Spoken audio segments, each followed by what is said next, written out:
বাংলার কিছু নিয়ে বলবেন, বর্তমান কি পরিস্থিতি রয়েছে বাংলাতে কিছু বলবেন? না, এটা ত্রিপুরার বিষয়। ত্রিপুরাতে সংগঠন বৃদ্ধির ক্ষেত্রে আপনাদের আগামী এই মুহূর্তে না, আমি পুরো নিজের মামলার কাজে এসেছি। একটি পুরনো মামলা ছিল, জামিনের আবেদন করেছিলাম। এবং বর্তমান কি পরিস্থিতি আছে বাংলাতে কিছু বলবেন আপনি? না, একটু আমি নিজের মামলাটা আগে শেষ করি, প্রমাণ। এটা ঘটনাটা হচ্ছে 31শে অক্টোবর 2021 সালে আগরতলাতে একটা তৃণমূল কংগ্রেসের একটা জনসভা ছিল। ওই জনসভায় কুণাল ঘোষ একটা বক্তব্য রেখেছিল।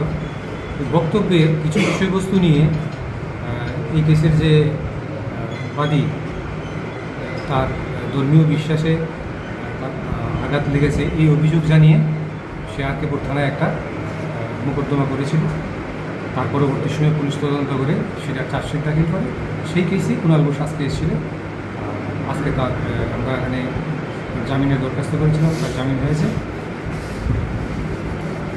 জামিন কি আজকে হয়েছে? জামিন হয়েছে আজকে, এবং পরবর্তী সময়ে আবার এই কেসটার শুনানি বাকিগুলো হবে।